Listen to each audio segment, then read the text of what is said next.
assessment, you have an investment firm that wants to invest in a telecommunications company, and they've given you a list of 3 companies, and your work is to pick, your report is supposed to pick one of these companies, and attempt the tasks as relates to these this company. Now, looking at the first question, critically evaluate leadership and management styles at the company using relevant academic models. And you should read the instructions. Please remember, I'm going to repeat this twice. Read the instructions, which the guidance to the question, and read the marking guide, the table at the end of the assessment. The marking guide is very, very useful for you to know how to attempt the work, to evaluate your own work, and to know whether you're going to get so you can aim for that distinction. We would like to see distinctions from you, because you're actually quite a strong group, and I'm really happy with what I've seen in the formative. So make sure you actually read the marking guide. Actually, what might be a good idea is for me to share this here. So this is the summative. Let's go straight to the marking guide. This is the marking guide. You should read it, because that's how you know how your performance is going to look like. So make sure you read it. Make sure you understand all the small details here, because that's how you're going to be marked. That's what the examiners look for when they're marking the assessment. So make sure you actually read this. Let's go back to our lecture slides.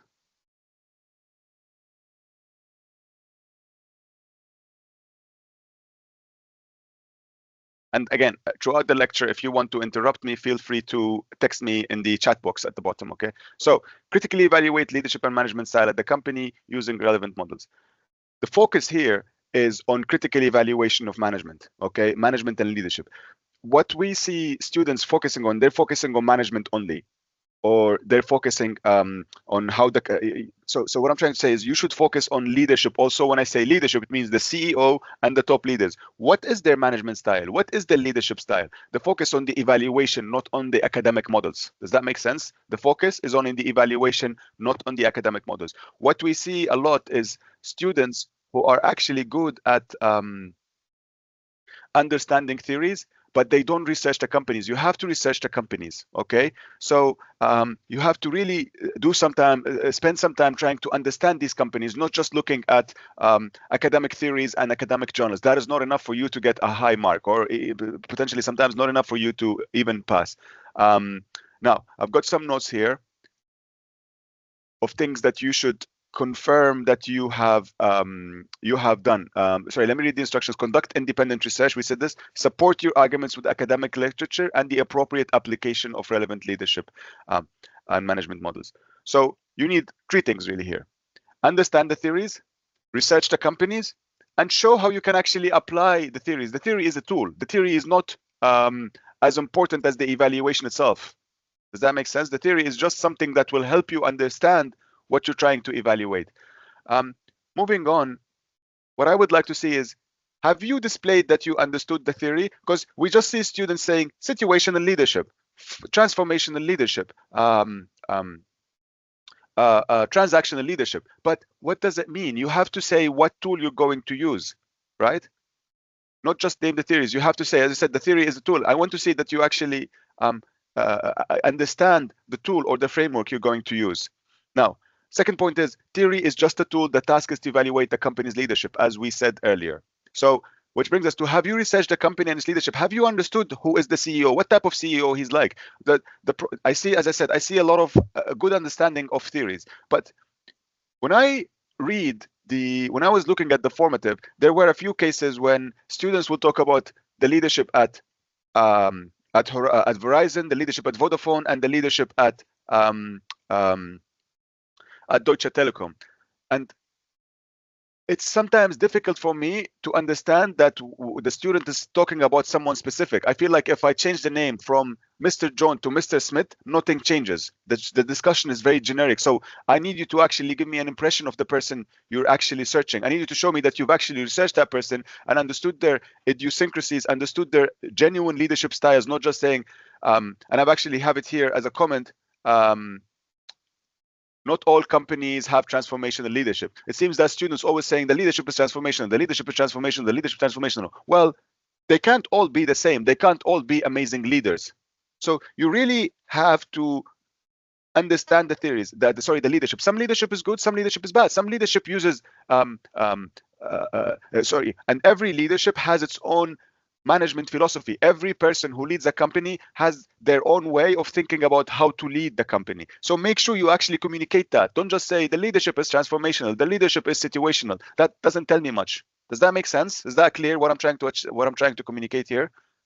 That I need you to understand these persons, need you to make sure that when you describe them, you're actually describing someone. When you're describing them, you're describing someone who actually is a person, not just saying transformational, as if they're not real persons. If I say, actually, when you think about it, if I say, describe to me Steve Jobs, and I say, describe to me Elon Musk, and I say, describe, I don't know, Mukesh Ambani, I would like to see that your description, even if I took away the name, the description will be like, this student is actually talking about Steve Jobs. This student is actually talking about Mukesh Ambani. So I don't want you to just have generic text that doesn't really relate to a very specific person. So please make sure that you don't do that. So that's the first thing. And you can see from my discussion, I'm not really focused on the theories. I'm focused on the person. I'm focused on the leadership style. The theory is just a tool that you use. A theory is just, it's just what it is. It's just a tool. It helps you organize your thoughts. It helps you show me what you're trying to achieve. As an example, actually, I wasn't planning on doing this, but just to make sure that we actually cover this, let's go back to here and let's scribble here. Let's say I would like to buy a phone. Okay, I would like to buy a phone, and I just to show you how we actually can use these academic theories. I would like to buy a new phone, and I haven't decided if I want to buy the new iPhone, or the new Samsung.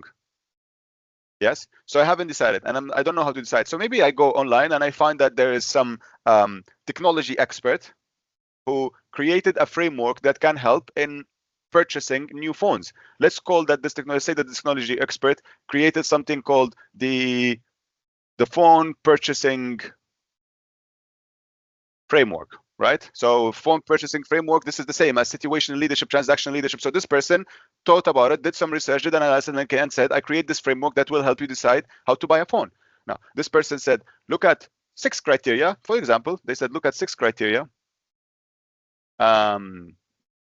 6 criteria, so I'm just going to do them like it's not going to be clear. 6 criteria. Let's say the first one is battery, the second one is processor, the third one is display, the fourth one is durability. And they would say evaluate the phone on each of these criteria and give them a score from 1 to 10, where 1 is bad, 10 is amazing. So battery, iPhone, it's a 3. Processor, it's an 8. We evaluate. You see, there's what we're trying to do here is evaluate something. The framework is just a tool to help us organize our thinking. So this technology expert said, evaluate based on all these criteria. So, and give it a score, and then sum the scores, and you will find, for example, that the iPhone has a score of 36, whereas the Samsung has a score of 42. So then we can say, according to this model, the PPF model, the Samsung is the better phone. Therefore, we should buy the Samsung. So that is just one type of model and how we can use it. But remember, the purpose is not to show me that it's about the theory and you understand the theory. The purpose is that you show me that you're actually evaluating a phone. Does that make sense? Do you understand what theories, how do they fit into this framework of the work we're trying to achieve, academic theories and models? Yeah, thanks, Karamjit. So it's important that you actually give me examples, and that's what I'm saying here. Have you researched a company and its leadership? Let me see if I can. Have you researched a company and its leadership? Is your discussion of substance or is it generic? That's what I meant. Are you just saying stuff? As an example, have you provided examples? Have you provided something to validate what you're trying to say, to prove what you're trying to say? As an example, one example that I would like to use that I like, which is from the work of, sorry, it's not the work. It's about a company called Merck. Merck is a pharmaceutical company, an American company, but it's a multinational. It has presence all over the world. Now, back in the 1980s, so a long time before most of you, well, I assume all of you were born, a scientist at Merck went to Ray Vagolis, who was the CEO of Merck. At the time, he was not the CEO yet, but he went to Ray Vagolis and he said, I would like to develop a product, a medicine that will cure river blindness. Okay, now river blindness was a disease that affected a very small number of people in Africa. And at the time, when you think about it from a commercial point of view, it's a product that is not going to have mass appeal. It's not something like, it's not a product that treats diabetes, or it's a vaccine that everyone's going to need. So the demand is limited. B, the people who might need it. So the demand is limited because it affects very small people of a very small number of people who live in some regions in Africa who might catch river blindness. The second thing is these people who might benefit from the drug, from this medicine, are actually were actually unable to pay for it because they were from poor communities within Africa. And yet Ray Vagelos knew that when his scientist came to him and said, I would like to develop this drug, he knew that the cost for the company of developing the drug was going to be at least $200 million, right? So now you would say, well, the company invested $200 million. It should get $200 million plus some profit. But Ray Vagelos thought about this differently. He said, I knew we're not going to be making money. And once the product actually was produced and it was shown that it passed trials and shown that can treat river blindness, the company donated it, didn't even try to buy it. I mean, no one can actually afford to buy it anyway. So they donated it and they spent some money on distribution and delivery. So when asked about this, Ray Vagelos said, it might seem like bad business, but the purpose here is that we are trying to establish a company that scientists want to admire, scientists admire, scientists respect, scientists would choose to apply for our company, apply to the company and join it and work for it. So here's an example of a leader who is being visionary as it relates to future recruitment and future employee attraction and employee engagement. So an example that I just gave you to prove that Ray Vagelos is visionary, Ray Vagelos is transformational, Ray Vagelos is etc. etc. etc. But you see what I did here is that I gave you an example. If I was speaking about Merck, I would make sure that Merck is the company. If I was speaking about Merck or writing a report about Merck, I'll give you an example like this to prove it when I say transformational, to prove it when I say transactional, to prove it when I say anything that I would like to say. So is this clear? A company spent $200 million for no obvious commercial purpose, but the CEO actually said it will be good for us to attract future scientists who will come and join us. And these future scientists, they will work on other commercial products. They will work on other things that will actually make us money. So there is some vision. There is some thinking about people. So that's actually what I would like to see from you. You have to show me that you researched. You have to be able to validate your points. Thank you, Karamjit. Anyone else? Do you understand what I'm trying to say here? Why do we need to research the companies? A, and B. A, why do we need to research the companies? And B, the use of examples to prove that we are researching. Great. Okay. So the next point is, I want to say, not all companies have transformational leadership. You have seen, I mean, you have to really be careful. You have I don't need to repeat this again, right? But you really have to understand the person to understand what type of leadership style they have. So thank you, Satver. You have to understand the person. Don't just throw these words at us, okay? Don't just say, oh, transformational, oh, this, relational. You have to really understand what we mean.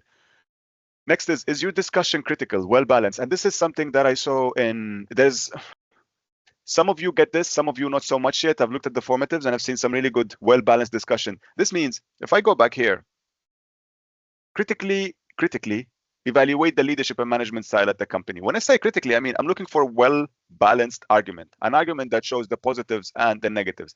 As humans, we are conditioned to think of only the positives. We're always looking for the positive. We're always looking to say management is the best, management is the greatest, management is transformational. But we need you to prove that you can be critical in your evaluation. So we're looking for not just evidence, Karamjit. Evidence are important, but when we say critical evaluation or a balanced evaluation, using evidence, I want you to show the positives and the negatives, so you can prove that you have done research. The problem is that if I say talk about Elon Musk, now remember this one point, okay? Thinking about Apple, thinking about let's take Tesla, is Elon Musk, because you've researched him before and you understand him. There are at any point people who love Musk think he is the best leader. He is transformational. He is visionary. He will make everyone money. He is all about shareholder perspective. He protects stakeholders. They think he's the best leader, financially, operationally, ethically, everything. And at the same time, there are another group of people who think that Elon Musk is the worst type of leader ever. He is short-sighted. He is bad. He is this. He is that. So you need to present the arguments and both sides of the argument. You need to understand what everyone is saying. And everyone has evidence. Everyone has a coherent argument. You report, you are supposed to provide a report for the board of an investor, and you can't just tell them this company is the greatest. Well, remember, you're researching 3 companies. Which one is the greatest? So if you're picking one, you have to tell them the positives and the negatives. There's always positives, there's always negatives. So make sure you provide a balanced argument. This is very, very important for you. As I said, to pass, theories, application of theories, researching the companies, and a critical or a well-balanced argument. Thank you. We have questions here. Who's this? Sorry, I have some raised hands. Satvir, you have a question? Satvir, your hand is raised. Satvir and someone without a name, just with BP number. You have a question. Oops. No? Yeah, feel free to just type a text if you have a question. Okay, so these are the points that I wanted to touch on as relates to the first lecture, how to approach the assignment. Okay, now leadership and management theories. There are at least 20 theories that you can use. Okay, and as I said, there are 2 things about these theories. A, what style does the company's management believe in? What style, what type of leadership do they think that they are pursuing? Do they think that a leader should be, to use simple words, do they think that the leader should be a people person or the leader should be a horrible person? All right. So every leader has their own theory or style, and they all fall within these 20 leadership or management styles. I know we covered some of them in class, not all of them. So I'll send you this presentation and you can look at this and expand your research. So it's not only the ones we covered in class. You can expand your research. Okay, we've got the great man theory, the traits theory, which is an old theory we don't really use anymore. We call it behavioral theory now. We've got the management theory, scientific management, administrative management, bureaucratic management, the Kurt Lewin theories, autocratic, democratic, laissez-faire, Ohio State. We've covered the Ohio State studies and the Michigan University leadership studies, contingency and situational, servant leadership. So feel free to use any of them. And there's 2 things here to do with theories. What does management believe in its head, in its mind? What do they believe that in terms of what style of leadership they think that they are using? B, you can use a model just like we use the phone purchase scheme. And actually, what you can also do is to help you evaluate. There's no limits that what you can do. What is important is that you evaluate the company. I'll show you another thing that I think I might have shown to some of you before. Let me share the other slides. You should be, yeah. So the purpose is the evaluation, right? As we said. So let me show you something else that you can do with these theories. If we're saying that the theory is a tool, then let me show you how something else you can do. Where are we? Do you remember this? Mensberg's wheel? You can use this, besides what Mensberg was trying to achieve when he presented this model. He was just trying to say leadership and management are the same thing. But besides that, you can say, I would like to use this model to apply it to understand leadership. So maybe you can evaluate leadership based on the 10 Mensberg roles, the 10 roles that Mensberg identified for managers. So you can say, when it comes to being a negotiator, is the leader a good, is he or she or they a good negotiator or a bad negotiator? Are they a good disturbance handler? Are they a spokesperson? So you can list one by one. It's unnecessary to list one by one, but you can focus on the strengths. Is the leader great when it comes to being an entrepreneur? Yes or no? Are they great when it comes to them being a spokesperson? Yes or no? Focus on a few of them and try to look for the positives and the negatives, and don't just say it. You have to back it by evidence, as we said, right? We have to really back it by evidence. As you can see, the 10 roles, they don't capture everything. So every model that you use has its own limitations. So that's why we would like you to use more than one management model to understand theories. But that's basically one approach to use the models. You can look at the 10 roles and evaluate the leader based on, oops, no, wait, want to share. Where are we? So you can use the Mansberg wheel from lecture 1. You can use any type of leadership model. I'll just put them back here.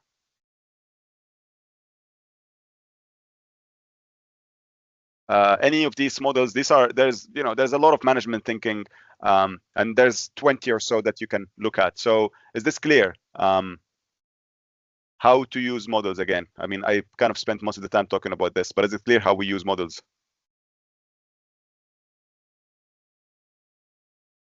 Any questions?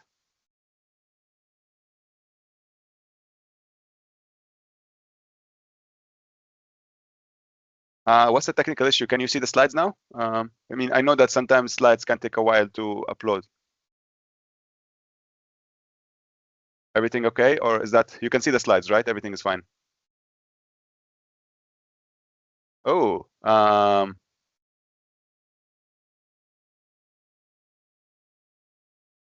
wait, can you see the leadership and management theory slide? Yes. Okay. Okay. Yeah. Okay. Yeah. I see what you're saying. I was looking at the Mansberg wheel. You can actually look at the, I'll just put it here because I know that sometimes with team, Mansberg's management roles from lecture 1. I'll just put it here. I know with teams sometimes it takes a while to upload, but Mansberg's management roles, you can actually, I don't list Mansberg here because that's another model, but you can look at Mansberg's management roles, and we have seen the wheel in the Mansberg wheel in week 1. So you can use these roles, these Mansberg 10 roles as a way to evaluate leadership. Hi, Kartiken, hi, thanks for joining. What else? We discussed criticality. Now, let's go to my favorite question, corporate governance and regulation. Discuss the different governance rules, practices, and purposes, collectively known as the corporate governance framework, at the company to ensure that it meets the interest of its shareholders. Conduct independent research. Ensure you identify internal and external governance and regulations and demonstrate how the company applies and complies with them. Now, there are many ways of defining what corporate governance is. Before we discuss what corporate governance, before we discuss what do we mean by the processes, practices, we need to understand what is the purpose of corporate governance, or what is corporate governance. And we can say corporate governance is all the systems, tools, processes that ensure that the company maximizes shareholder wealth, or maximizes long-term shareholder wealth. Long-term is very important. Maximizes shareholder wealth in the long term, and ensures that the company is a good corporate citizen. Now, so we have two parts of the definition: shareholders and shareholder wealth. Maximizes shareholder wealth in the long term and ensure that the company is a good corporate citizen. And they both together. Corporate governance is about maximizing shareholder wealth. Now, the other part, good corporate citizenship, means complying with regulations and means observing other stakeholders, not just shareholders, observing other stakeholders' interests. And so we need to understand this to start with, okay? And the framework is, how do we do this? Now, we spent a lecture talking about board of directors. Hi, Adrash. And I can share you this with you, and this is what we call the Anglo-American model of boards of directors. This is what a board of director looks like in the UK and America. I know that the companies you're looking at, one of them is German. German will have a very different structure, and then the other is an American and a Brit. So we have the board of directors, okay, and their job is to oversee, it's oversight of management. And the most important part when it comes to the relationship is really with the chief executive officer. The most important part says the ability to hire and fire chief executive officers and set the compensation of the chief executive officers. What we want is to align management's interest with that of shareholders. So we want to resolve the agency problem. What we want is, we want shareholders to be paid in a way that will motivate them to make shareholders wealthier. That's basically what corporate governance is about, right? To maximize shareholder wealth. How? By making sure that management is motivated to maximize shareholder wealth. So this is what a board of directors, I mean, a lot of other parts, okay? So board of directors is the most important part of governance, as we see it, at least in the Anglo-American, we mean England, UK, and in the United States. Now, board accountabilities, who are they accountable for? Well, the directors of the board, they are voted in by the shareholders. I need to actually, before we go into this, I just wanted to remind us that when we say a director, we mean a member of the board of directors. Their job is to govern, not to manage. We've got the chief executive officer here. The chief executive officer. Oops, don't want this. It's fine. The chief executive officer. And this is the management team. And these are the ones whose job is to manage on a day-to-day basis. They are the ones who manage. Now, the board of directors, they're not there to manage. They're there to oversee. They're there to monitor. They're there to make sure that management is doing the right thing. They're making sure that management is making the right decisions. Management is maximizing shareholder wealth. Management is being ethical. Why? Sorry, that's kind of their job. They're not there they're not there to manage. And you can think about it. Management will spend 60 to 80 hours a week working on the job, right? Whereas the board of directors will probably spend, I want to say, sorry, 62 hours a week. The board of directors will spend 30 hours a month, 20 hours a month. This is like a very engaged board of directors. So board of directors does not work on a day-to-day basis. Now, who are they responsible for? Well, they're voted in by the why is it doing this? Yeah, they're voted in by the shareholders. Shareholders vote every year who they want to have as a director to represent them, right? So they're accountable for shareholders. And we said it's about ensuring that the company maximizes shareholder wealth. So that's basically the first part about board of directors. Now, board of directors have legal obligations, okay? And there are a lot of legal obligations, but mostly legal obligations that require that legal obligations such as the Sarbanes-Oxley Act, legal obligations such as the what is required by the Financial Conduct Authority in the UK, what is required by the Companies Act of the UK. So these are legal obligations. Legal obligations they're mostly, the ones we're concerned about are governance obligations, okay? And what we mean by this is that the law tells you about what type of committees the boards should have, how many members, how many independent members should be in the board, how many meetings the board should hold, what type of meetings it should do. So legal obligations might say the board should keep minutes of its meeting. This is something required by law. Legal obligations define how the board is accountable to its shareholders. So in the United States, we define the duty of care and the duty of loyalty. And what does it mean? So basically, for those who are covering the American company, they will look at the Sarbanes-Oxley Act. For those who are covering the German company, they look at BaFin and the German governance code, right? And the codes, they say a lot of things about what is the board of directors' job, how does the board of directors comply with the law, which laws it needs to comply with. So you need to really think of this, okay? Now, the other part is accountability to other stakeholders, excuse me. Is the board accountable to managers? Is the board accountable to the community, the environment, the employees, the customers? The answer is yes and no. Well, I put a question mark here for a reason. But remember when we defined, the answer is a maybe, okay, at least as it is now. But we are moving towards a place where the answer is a yes. And the way I defined corporate governance for you was maximizing shareholder wealth and ensuring that the company is a good ethical citizen. Ethical citizenship means you have some responsibility, some accountability towards the other stakeholders, towards the environment, towards the community, etc. And we can think of it as, we can call this part accountability to other stakeholders. We can call this sustainable governance, okay?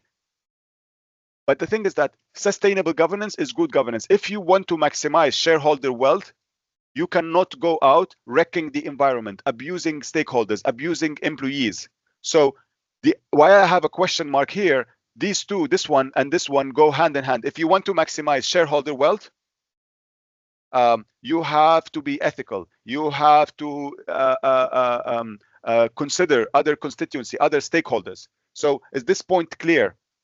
When I say here, discuss the different governance rules that ensure that we meet the interests of shareholders, we're talking about the board, we're talking about the regulations. What does the regulation say? Regulations say quite a few interesting things. Okay. But we also, you should touch on the other aspect, which is the sustainable part, the ethical part. So far, is this clear before I continue? Are we clear so far about corporate governance? Any questions? Yeah. Okay. Now, internal Ritu. Internal, thanks. Internal governance mechanisms and external mechanisms. Internal mechanisms, we said about boards, we talked about any choices that the companies makes, and most of what companies do, they follow the external mechanisms. Okay. You'll be surprised at how many companies, in the spirit of good governance, in the spirit, they actually go above and beyond the law in terms of disclosures, for example. So external governance, the way it's done, it's prescriptive, where it says this is what you should do. But if you're looking at American companies, at least, external governance is mostly about disclosures, about information, about making disclosures and reporting information. The theory there is that if you have to report on your performance, how much pollution you're creating, are you dealing with drug traffickers, whatever it is, if you have to report on it, then you would like to fix your act so you can only report on the good stuff. So you will try to avoid being doing anything unethical in a sense. So that's basically what the philosophy behind creating these policies and these regulations was. It's all about enhanced disclosure of information, more about solving the information asymmetry problem that you've seen in week 2. That's basically what regulators have been looking at. So that's basically, but you need to understand, what does the regulator say? When we say external, we mean what does the regulator say about how the board should conduct itself? What type of information should be what type of information should be reported? For those who are covering the American company, you can look at the Sarbanes-Oxley Act, Section 404. 404 says the company should conduct an audit of its risk policies. Yes, risk procedures. So that's something required by the law. For those who are covering the UK company, the the Combined Governance Code says the role within the board, the role of the CEO and the chairman, because boards, they're mostly independent, but the chief executive officer is usually allowed to sit in here. The FCA says the chairman and the CEO should be separate roles. So every regulation has something specific that I'd like to talk about. So make sure that you cover that, and make sure that you actually say, how is the company doing as relates to that? So we understand that, as I said, one of the biggest part of governance is boards, and one of the biggest things that governance do is set the salary of the CEO. So you can discuss, how is the company doing when it comes to compensation and salaries of the CEO? How is the CSR committee doing? How is the compensation committee doing? Etc., etc., etc. So you should look at specific companies to see how they are responding to this law. As I said here, the question, how the company applies and complies with them. And for those doing UK companies, the code is voluntary. Kind of, not like it's not a law, because remember, you principles versus rules in lecture 3. Comply and or explain, basically. So you need to discuss how the company is doing. Does the company have majority independent directors? Yes or no? So that's the question on corporate governance. So internal includes boards, includes any procedures, includes code of conduct, that the company have a strong code of conduct. How is it doing? External, and I would be happy if you actually discussed the point that sustainable governance is good governance, and discuss a bit about stakeholders. I've seen some of you have actually done that, which is not required by the question literally, but it's actually a good extension of the question. So to discuss other stakeholders briefly. Larker's model. Now, when I look at submissions, I see this picture a lot. People just put Larker's governance system, but the purpose of this model is, if you're going to use it, you have to explain it. Larker is saying all these constituents, they put pressure on management. The whole purpose of governance is to govern management, right? To govern the company and to govern management to maximize shareholder wealth. So what Larker is saying is, what do boards want? What do auditors want? What do customers want? What do unions want? What do regulators want? And is the company accountable? Who's the company accountable for? Who's the board accountable for? So use this model. What I like about this Larker's model is not to just put a picture and talk about them all, but think of these constituents, these circles and these persons. How do they fit in the corporate governance framework of a company, right? So what is the role of auditors? What is the role of creditors? Or what role does regulators play? So just think of this as a framework to help you find out who exerts pressure on managers. Now, I said in the UK, in the USA, Anglo-American model of boards of directors. This is a board of directors. For those who are doing Deutsche Telekom, remember Deutsche Telekom has a two-tier, a double-tier board of directors. They have a supervisory board and a governance board. So remember that, and remember to see how that fits in with this. Don't just give me the picture and the summative. If you just put this picture, it's meaningless to me. It actually makes me want to take away, tell the markers to detract markers. Putting a picture without explaining why it's there and how you're going to use it is not beneficial at all. So if you're going to use this, think about this. I like this, for example, media. What is media? What does media have to do with corporate governance? Well, most of the companies that have collapsed, at some point or another, the media paid a lot of attention. The media tries, journalists try to do two things. They report on events and they try to uncover events. Investigative journalists, they actually try to go undercover, find news, so find things that are going in companies. So if you look at Enron, and I know you've came across this name after lecture 1, if you haven't, you should. Enron was a company that went bankrupt because of scandals, and Enron collapsed as a result of media coverage. The media, the newspapers, they covered, they uncovered the crisis, the accounting crisis and the accounting scandal that was going at Enron. So you need to think of all these constituents and how they play a role in the company.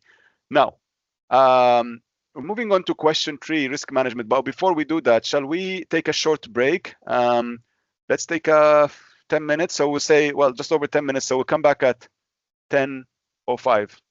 This is the break. And I'll leave this slide here. Any questions so far? Anyone has any questions?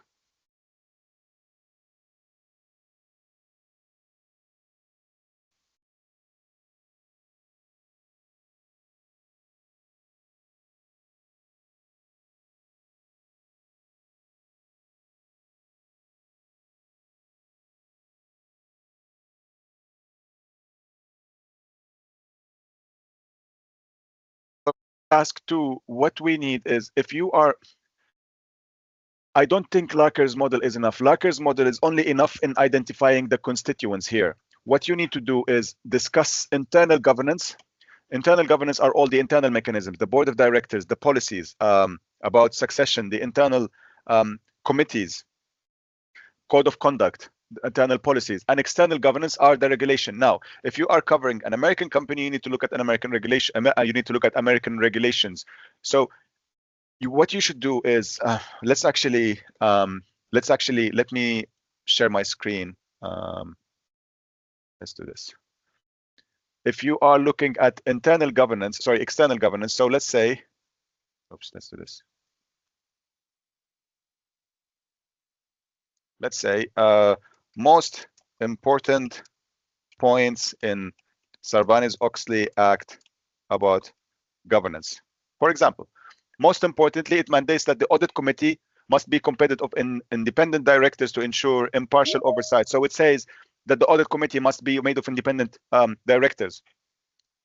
This is what I told you about Section 404 of the Sarbanes-Oxley Act, emphasizes the evaluation and reporting of internal controls over financial reporting. So is the company doing this? Yes or no? Who is doing it? Most companies delegate this to their external auditor. So you need to discuss what are the most important mechanisms, whether they are internal or whether they are external. That's how you actually approach this. And you need to see how is the company doing. So let's say if you're looking at Vodafone, so Vodafone, we know that the combined governance code in the UK, we're looking at the UK now, says that the chairman and the CEO are separate. It also says that, for example, most directors should be independent directors. So let's look at Vodafone board of directors. And we want to see how many of these are, is this person external or is this person internal? Non-executive, so this person is external. And you want to say, is this person truly independent or not truly independent? So go through this. For example, what you might see with a lot of companies is they will say a person is non-executive director, they are independent director, but when you look, you'll find that they are the cousin of the CEO. I mean, this doesn't happen anymore, but what you will find is that they used to work for the company 10 years ago. Does this make them truly independent? Yes or no? So you want to see what the law says, and you want to study these persons and say, this looks okay. This looks like a truly independent company. Or you might say, I don't know about Maria. Let's look at Maria. I don't know about Maria. Maria, degree from that. She joined IBM.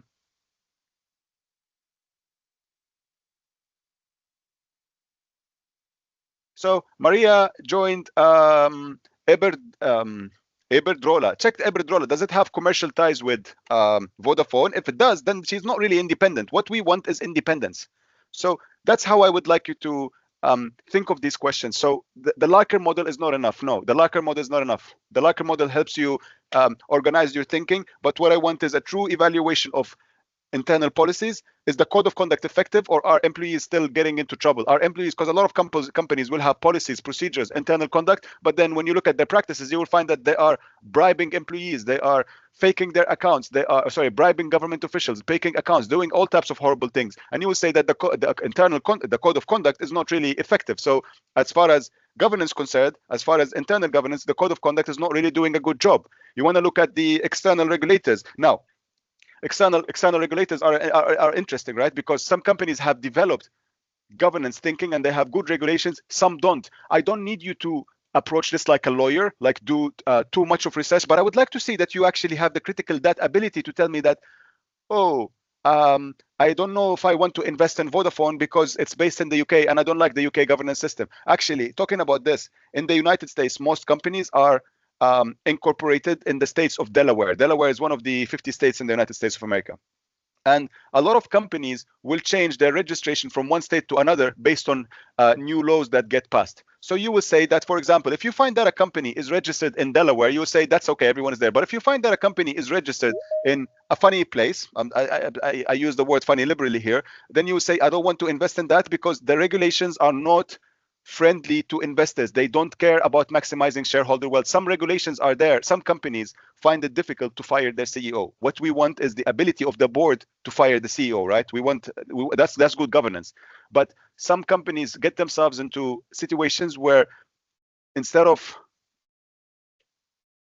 this is actually something that it should be part of your research, right? Here's what I said here. Let me go back to the slide that I wanted to go back to. I said that the board oversees chief executive officer. Well, that's how it should be. But you might find in some companies that the board does not have truly independent people. All the people who are here, they either worked with the chief executive officer in the past, they play golf with him, they are cousins of his wife, they work for a company that is a supplier to Vodafone. So you would say that this is not actually, the company is not, the board is not really independent, and the CEO would not be fired. And that's actually the problems that we have. Bad governance. When we say bad governance, is a CEO who's not doing a good job, and yet the board is not firing him. Bad governance is a situation where the company's stock, the share price of the company goes down, and yet the CEO's compensation goes up. That's not fair. That's not right. That's what I mean by bad governance. So I want you to evaluate the governance practices. How do you do that? By looking at internal mechanisms and external mechanisms. A lot of governance will say, we're all about ethics, we're all about integrity, we're all about code of conduct. And yet you will find that they're always getting in trouble, bribing employees, faking their accounts, not paying their taxes. So that's what I want you to look at. It is a big task, I have to say. Arifa, it's a big task, but it's a very big task, but I just want to see that you can actually capture some points within the governance environment, the governance parameters of the company. Does that make sense? Just do some research to find for me some points that show me that A, you understand corporate governance, you understand internal and external governance, and B, you actually can do research, because you will get evaluated on your research skills. So if you elaborately discuss the Larker governance system, you're not really elaborately discussing the company's governance framework. You're just talking about the system. And I want to know, is media something important, yes or no? In the UK, media plays a very big role in governance. In other countries, it doesn't.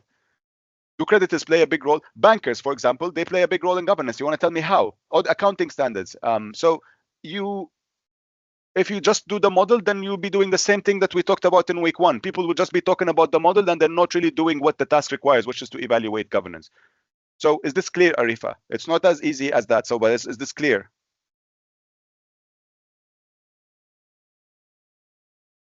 Okay, moving on to question 3. Risk management. Analyze 3 significant risks risks that the company faces and recommend appropriate responses to each. Research, use models. Now, I'll spend a bit of time here talking about risk. First of all, let us define, thank you, Arifa. Let us define what is risk.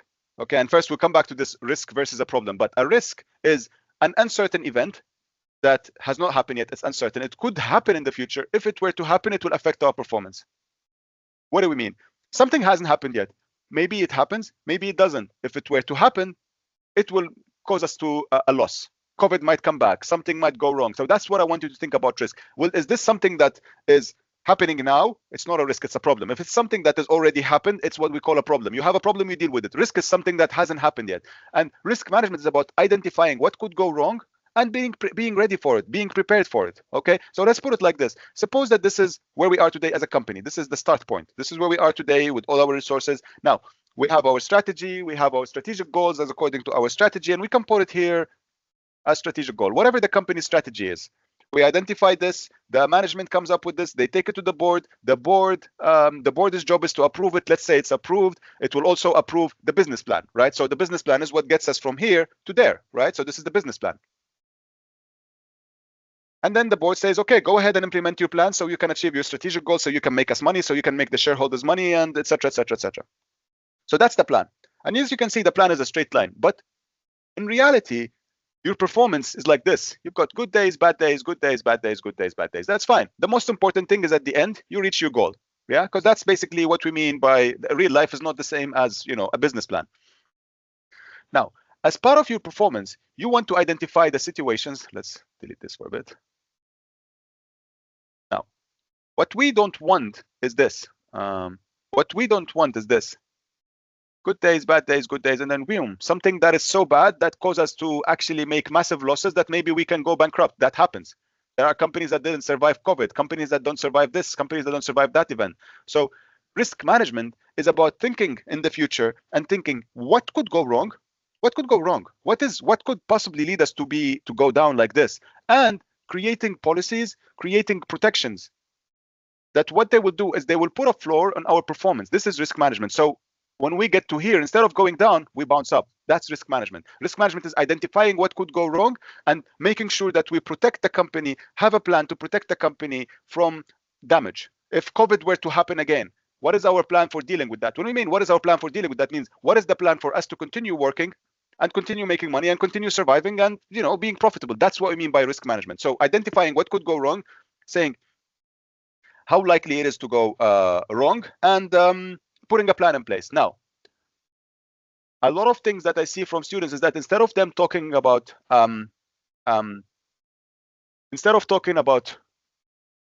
risks, they talk about problems, things that happen in the past, and that's not acceptable. If it's in the past, it's not a risk, it's something you're dealing with, right? So make sure that you're actually talking about real risks.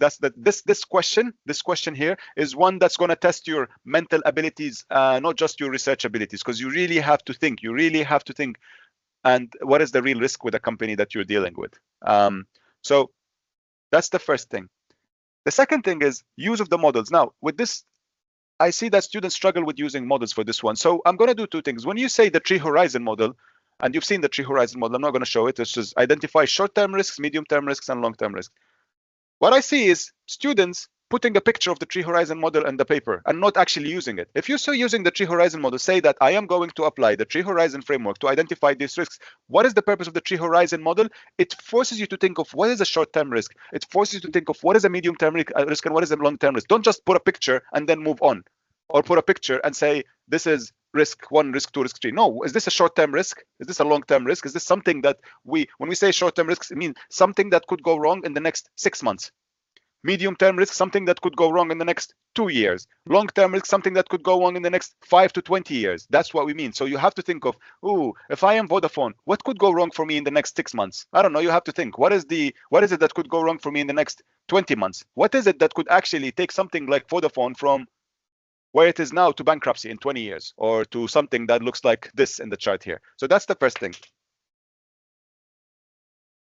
The second thing is I want to share with you. Actually, let me share it here. Let me show you here and then share it with you on the map. I want to share with you, and I keep sharing this with my students, and I would like you to look at this. There's a small company, and actually every company, the companies you look at, whether it's Vodafone, whether it's Deutsche Telekom, whether it's the other one, Verizon, they have.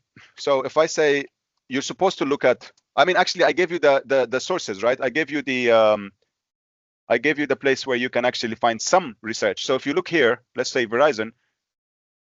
Let's wait for it to open. If I look at the annual report, there's always a section on risk management. Why is there? Because regulators require it. What do we mean? Go back to the last question. External governance says regulations requires that there will be a section on risk management. So it's always there. You can find it somewhere. Oops. So Verizon. Let's look at Vodafone. That's easier because that's the one I know. Vodafone.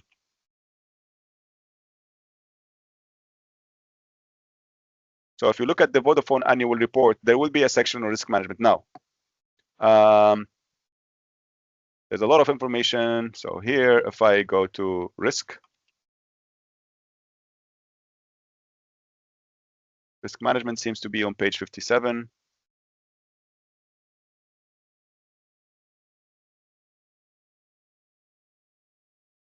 Managing uncertainty in our business. So this is risk management. And this is how they identify risks, etc., etc. But what I want to do, so this is something that you'll have to look at, right? See what the company is doing now. It's part of your research. But what I would like to do is to show you this company called Czarnikov annual report. And I will share this with you in a bit. But in this company, I think it's page 35, maybe. Yes. The risk management section. I really want you to look at this. Risks and opportunities. Yes, I really want you to look at this because they use what we call a risk heat map. So likelihood, impact, they show what the risk is. This is risk number one. What is risk number one? Liquidity risk. They define it and then they say how they're going to treat it. And if they're going to treat it, then it will lower its likelihood. Let's look at risk two. Risk two was very dangerous risk for them. It's very likely to happen, high chance, high probability of something of this happening in the future. Because when we think of the future, we need to say, what is the risk of COVID coming back again? Is it 10%, 20%? So if it's 10%, it will be here. If it's 60%, it will be here. So we have to think of the probability of something happening. That's risk, right? And then the impact. If it were to happen, would it cause us a lot of losses, therefore high impact, or little losses, smaller losses, low impact? So they have this showing the risk where it was, and once they treat it, where it has moved to. Risk two, they're showing that it's very dangerous for them, very something that is actually quite worrisome for them. And then they show you what will happen once they put the plan to manage it. And we say part of risk management is putting a plan to be prepared for it, right? So if you look at here, you will find that somewhere in the discussion, they do talk about how they're going to manage liquidity risk, how they're going to manage political risk. I will share this with you because I like it. It's very simple. I'll put it in the chat. Where are we? And I'll stop sharing this. So I want you to look at this. Oops, I think I did something wrong. Let's do it again. I want you to look at this, and because it might help you on how companies approach risk management. Thank you, Rupinder. Now, let's move on. And the 4 T's model. I see a lot of students, now you've seen this, it's the same likelihood. What is the chance of something happen? Is it small or is it a big chance that something's going to happen, right? So right now we can think of COVID. It's unlikely that lockdown will come down again. We feel comfortable now. So we can say the chance that COVID is going to come back is small. What about the impact? If lockdown comes down again, the impact is going to be quite high. So based on this, if I'm going to use the 4T models, then I need to transfer the risk somehow. I don't know, but that's like, we'll come back to that in a bit.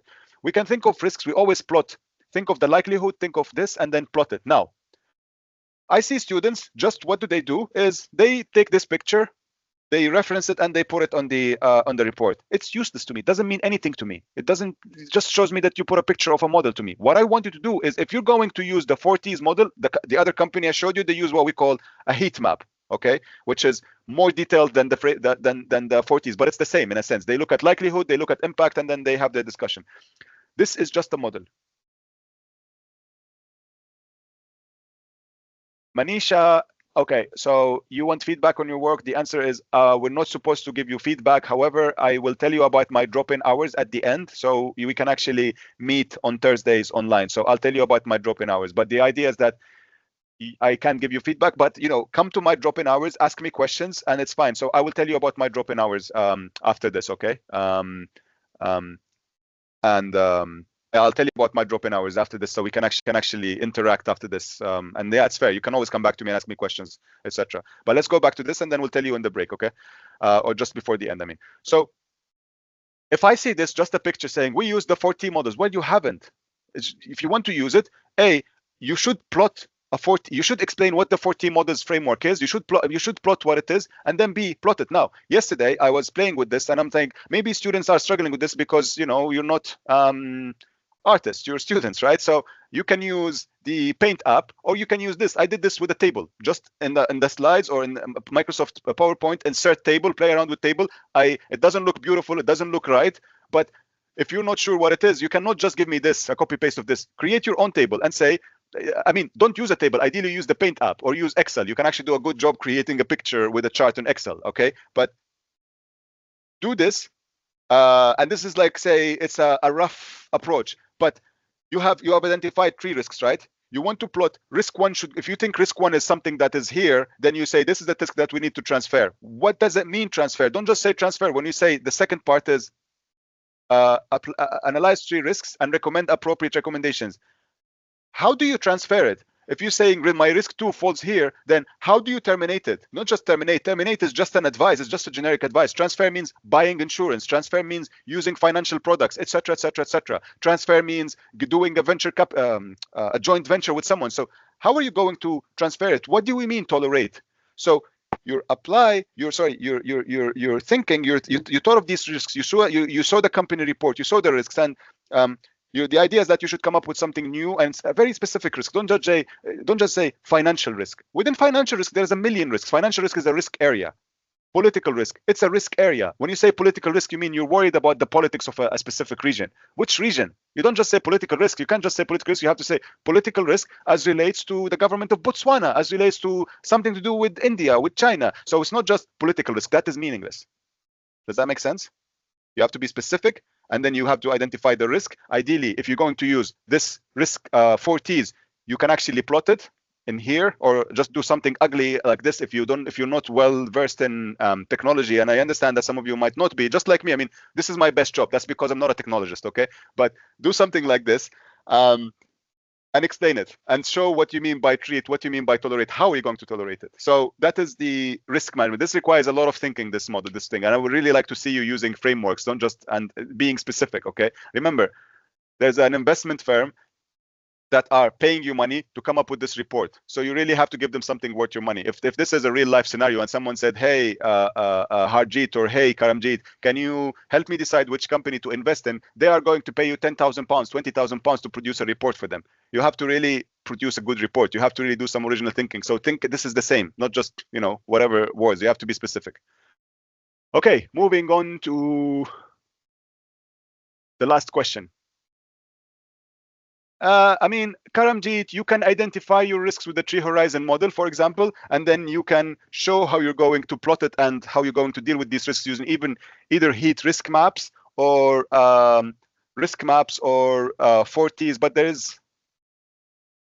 the more models you use, the better, because some models help you identify risks, some models help you treat risks, and some models do the same. So, it's just, the more the better, to be honest here. I have to be honest. The more the better. If you can identify your risks with the tree horizon models and then show how you're going to deal with them with the 4Ts, as long as be coherent, don't just describe the model, be coherent, try to communicate what you're trying to do. Make sure that when someone reads what you're doing, they actually understand what you're trying to achieve. You want to say, I've identified the risks using the tree horizon model and I've treated them using the 4Ts model, for example. So yeah, just don't repeat yourself. Don't use a risk heat map and a 4Ts model because they do the same thing. So if you're using a model, make sure you're using it for something that the other model can't be used for. Does that make sense, Karamjeet?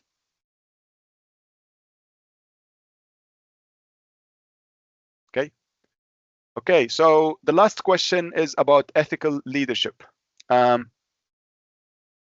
Victoria, yeah, that was Karamjeet's question, right? What's happened here? Sorry, Victoria, that was your question. Yes, sorry, I was answering Karamjeet, but I meant you, Victoria. Sorry. yes, one or two models. If you're going to use two models, make sure you're not repeating yourself. So a risk heat map, like I showed you with Daxarnikov company, that's pretty much the same thing that the 4Ts does. So moving on to the last question, ethical leadership. Discuss at least one significant ethical challenge the company faces and provide recommendations of how the company can address and manage these ethical challenges. Now, remember the definition of corporate governance. Ensure that the company is maximizes shareholder wealth and is a good corporate citizen.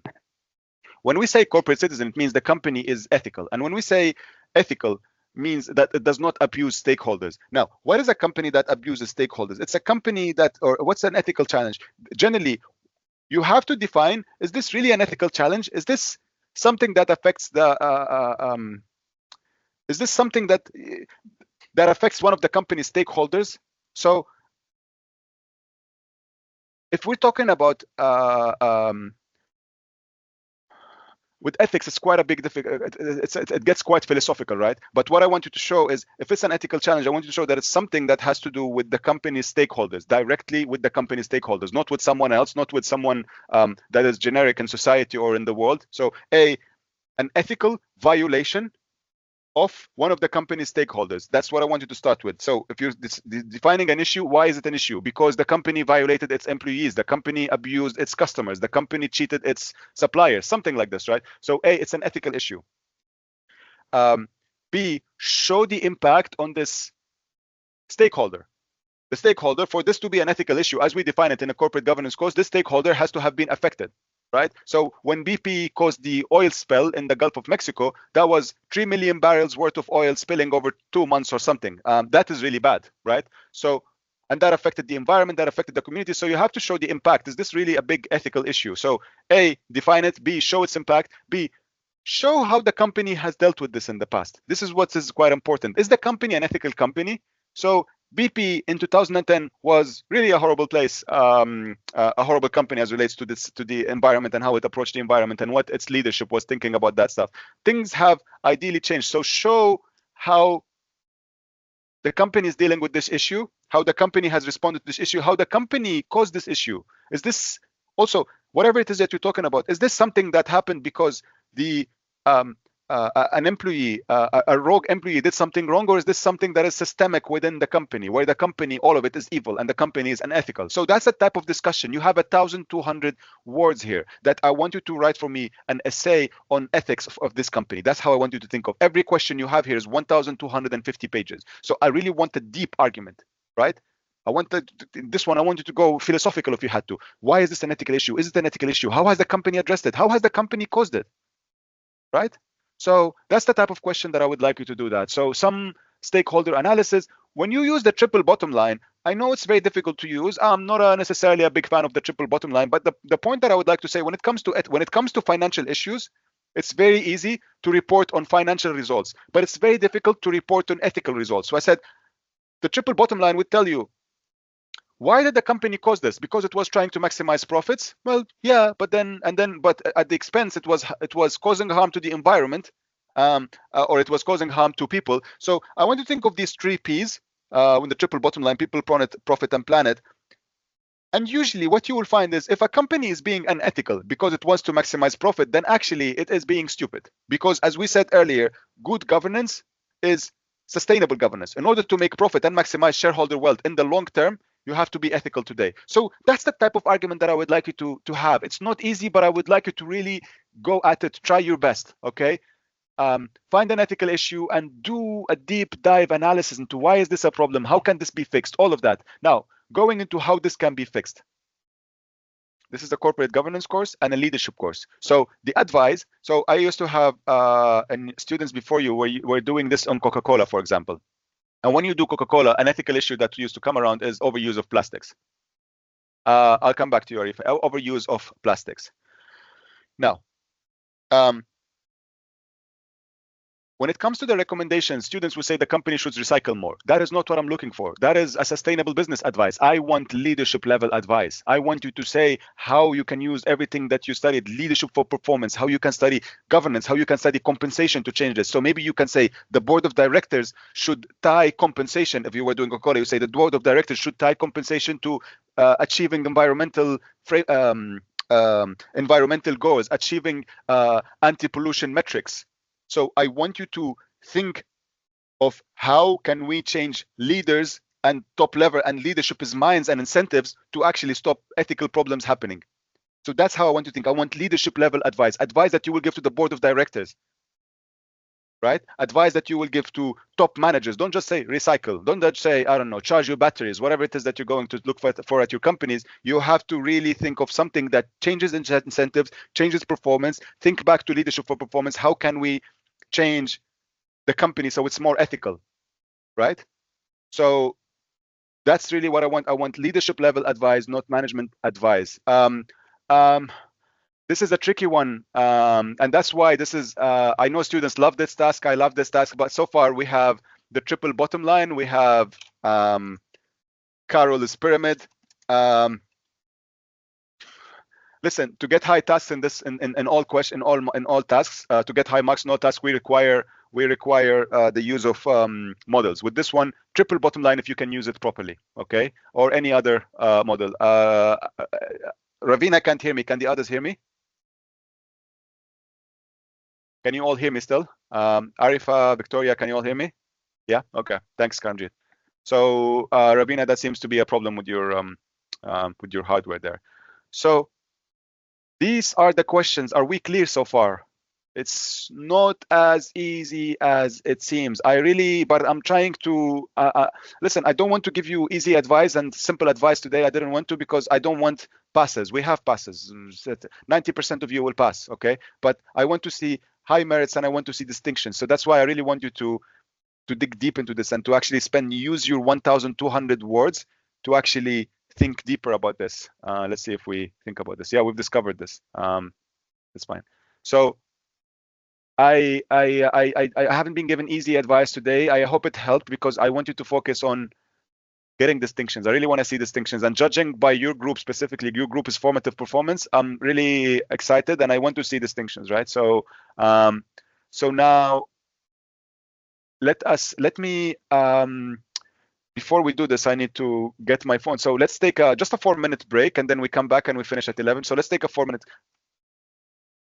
Karamjit, yes, let us discuss. We'll take the break later, it's fine. So tasks 1 and task 2.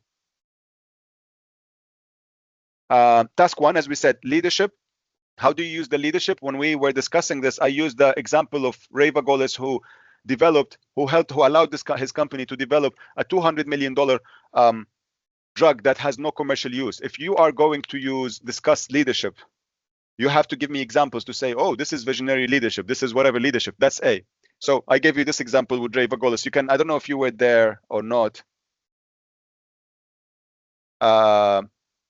Ravina, we have the recording. The recording is here. So the recording, you will have it in the chat later on. But I will, go through this. Pushpa, I can't give feedback.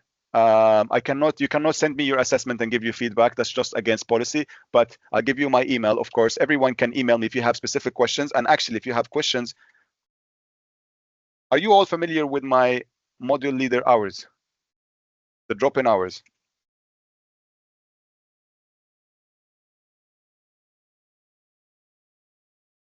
So Pushpa, I can't give you feedback, but if you have any specific questions, that is my email, A, and B, you can join me on Thursdays. Up.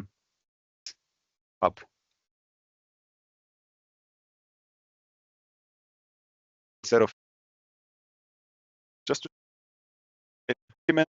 every Thursday, like yeah, I'll just keep it at, please have a look at the recording, okay?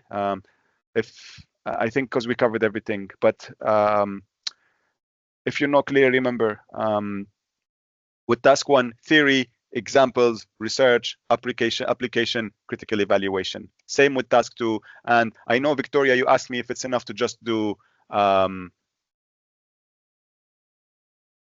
yeah, Ravina, the video is there. So once you end this lecture, if you go to Teams in the chat, you will find the meeting recordings. It's there. Every one of you will have access to this recording, yes.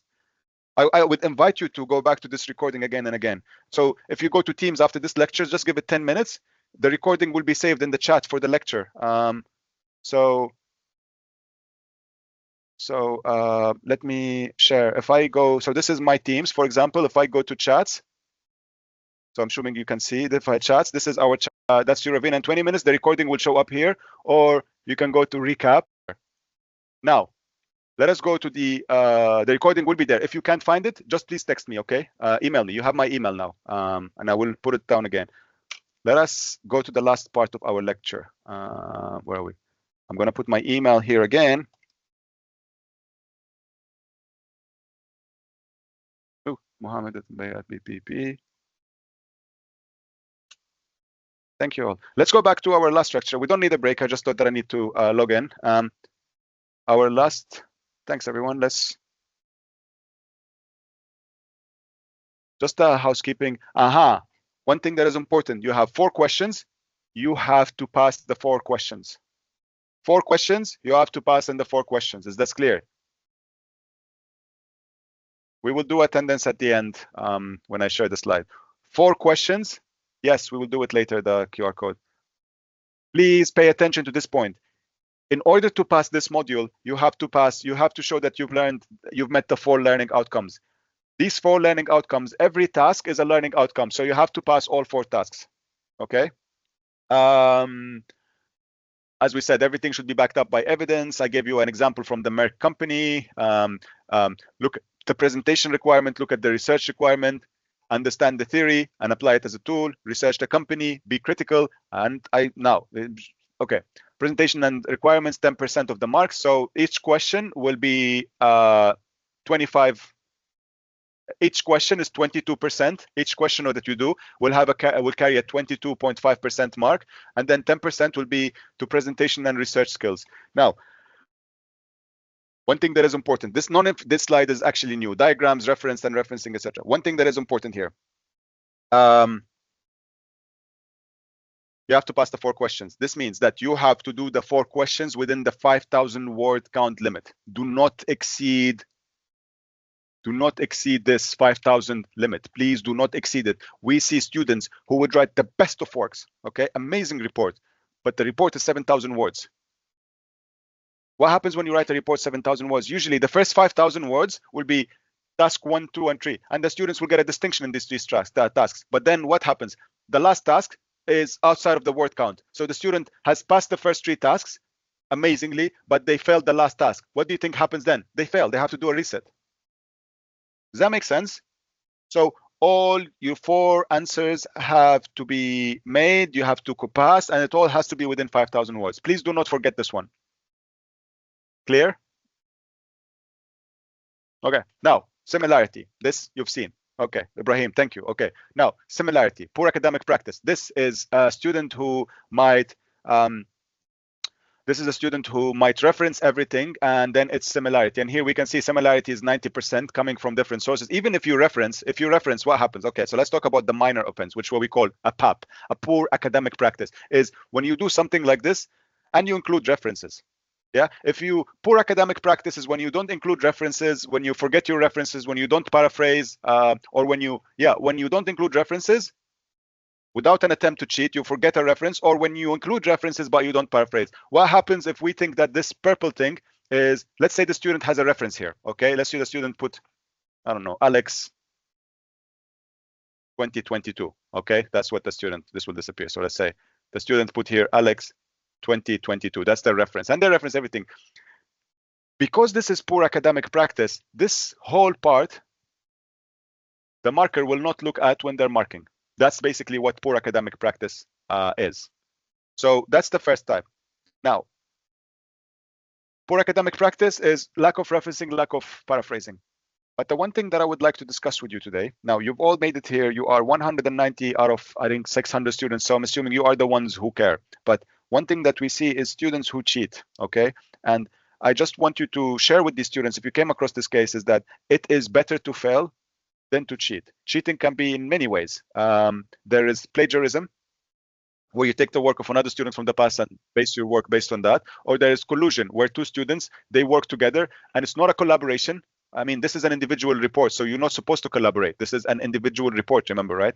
But students take the same work and they start paraphrasing and rewarding, and they would say, oh, my Turnitin was only 10%, why are you saying I'm a cheater? Well, to these students, usually what happens is risk management becomes gamble management, and leadership, and we see all these types of weak rewarding and paraphrasing. So the board of directors is paraphrasing to the group of executives. Risk management, as I said, gamble management. And students will try to keep changing the words and paraphrasing. The thing is that when you do that, and I'm not saying it's you, I'm saying generally, when someone does that, they think that they're being smart because they full Turnitin. But when the marker is looking at this paper and they start seeing weird words like gamble, what is gamble? There's risk. We don't say gamble here at all. When they start saying operating margin is the cut operating edge, or they start seeing very, very weird words, we start getting suspicious and we start investigating. We start looking at if there's something here that is 7%, we look at this and we see that the student